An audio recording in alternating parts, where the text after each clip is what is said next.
Assalamualaikum warahmatullahi wabarakatuh. Kembali lagi dengan saya Miftahul Jana dari Prodi Pendidikan Geografi Universitas Muhammadiyah Mataram.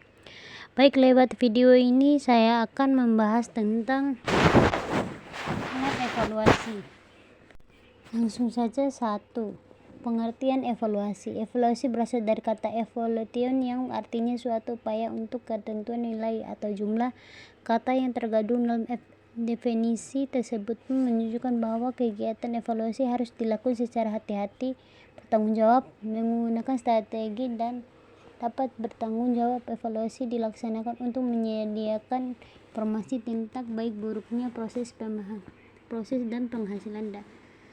penghasil kegiatan. 2. Alat evaluasi pembelajaran. Pada dasarnya evaluasi dapat dibagi dalam dua kelompok, yaitu teks dan non-teks.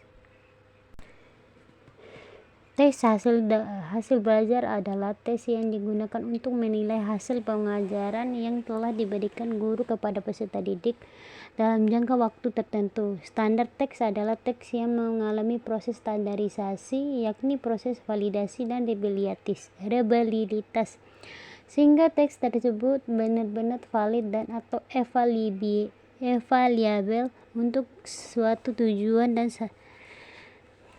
dari kelompok tertentu, dan bisa dibuat oleh para ahli psikologi atau instansi pemerintah.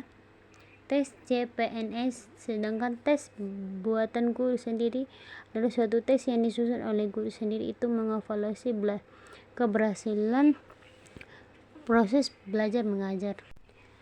3. Adapun cara menyusun soal-soal esai, beberapa hal yang diperhatikan dalam menyusun soal-soal esai adalah: 1. Pertanyaan mengukur secara jelas. Belajar harus dikuasai peserta didik.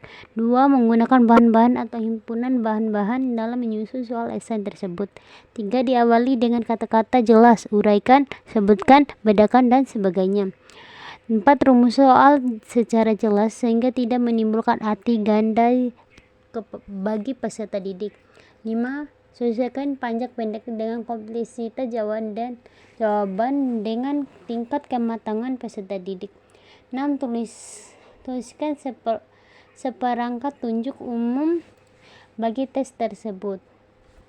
4. Menilai soal-soal esai. Seorang guru hendaknya berpedoman pada aturan-aturan. 1.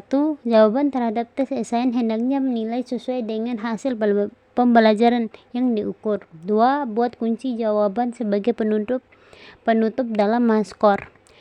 3. Penskoran hendaknya dilakukan dengan metode pembandingan dengan menggunakan kriteria yang sudah ditentukan pada penuntun.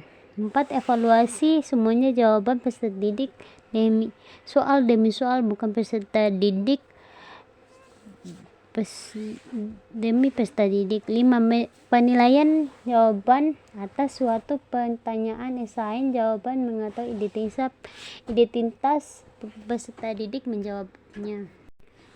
Baik, mungkin ini saja yang bisa saya sampaikan pada pembahasan ini. Sekian dari saya. Wassalamualaikum warahmatullahi wabarakatuh.